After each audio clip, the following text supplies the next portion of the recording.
there are these strands in Russian thought going back centuries that Russia is a unique kind of place and that it must be a unique kind of place. And then, of course, as the Soviet Union was one of two global superpowers with the United States, when Putin is talking about the geostrategic calamity of the fall of the Soviet Union, what he really means is the loss of Russia's privileged position as one of the two rulers of the world.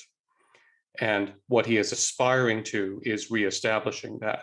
Well, I've tried to understand this Russian exceptionalism. I mean, I'm an admirer of Russian literature, and Solzhenitsyn certainly did feel that it would be appropriate for Russia, if it could throw off the shackles of its Soviet totalitarianism, to return to the Russian Orthodox tradition that undergirded the Tsarist regimes, let's say. And he felt that a return to that would produce the foundation that would allow proper movement forward. But that still, to me, doesn't exactly seem to justify claims that in some sense this is a non-Western enterprise. I mean, insofar as it's grounded in Orthodox Christianity, it's still grounded in Christianity, which makes it broadly Western. And I've tried to understand. But no, but not okay. not in the Russian historical conception, because the messianism was established under the Ivan rulers was the notion of Moscow as the third Rome. And the argument was that first there was Rome and Christianity was founded there. Christianity moved to Constantinople. And then when Constantinople fell in 1453, the Russian Orthodox Church began to make the argument that the center of Christendom had moved to Moscow, which was the inheritor of the true faith. And so in that sense, it is a line of Christianity that rejects sort of Rome as the center anymore, runs through Constantinople to Moscow and claims to be its own center. And so even in that sense, defining Christianity as a Western thing in this sense is problematic within the ideological framework that Putin and others operate in. Well, so they see that as more embedded in the remnants of the Byzantine Empire and in the separation from Constantinople and Rome a very long time ago. Correct. And do you know anything about the relationship between the Orthodox Christian authority hierarchy in Russia and the hierarchies of authority in Rome? Are the relationships good, or does the Orthodox hierarchy itself regard itself as something separate entirely and in opposition to the? It is separate. The Orthodox hierarchy in Russia does not regard itself as under the edicts. No, but are the relationships friendly, and is there communication, or there's communication, and successive popes have reached out to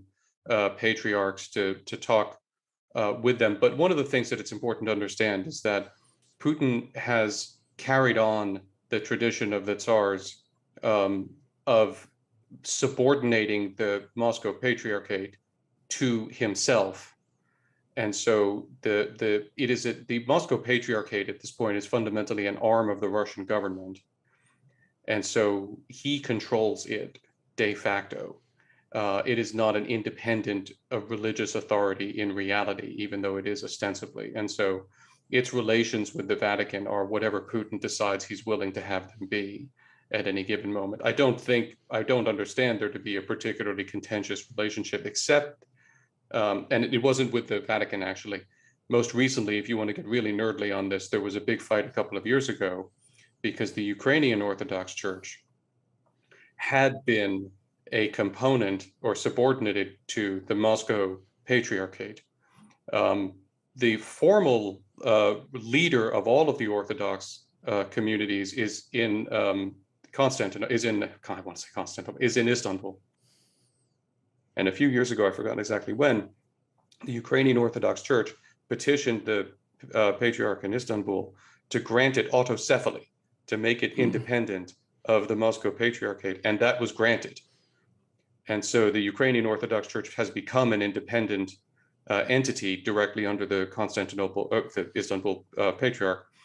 And Putin bitterly resented that, hated it, attacked it, and it is one of his grievances that, in fact, that occurred, That was not done by the Pope. That was done by the Patriarch Right. in Istanbul. Well, people might be wondering why we've taken a detour into a religious direction, but the answer is we're trying to sort out the issue of the degree to which Russia rightly regards itself as an autonomous community independent of the West. And in order to answer that question properly, you have to delve down to the bottom of the cultural separation. And near the bottom is, well, the relative autonomy of the Orthodox Church. And I have talked to people in Washington who are associated with the Orthodox Church in Russia, and they do claim that Putin goes to confession and that there is some validity to his claims to have adopted some approximation of Orthodox Christianity. That obviously leaves open the issue of what the relationship is between the political power and the church power. It doesn't seem to be entirely unidirectional.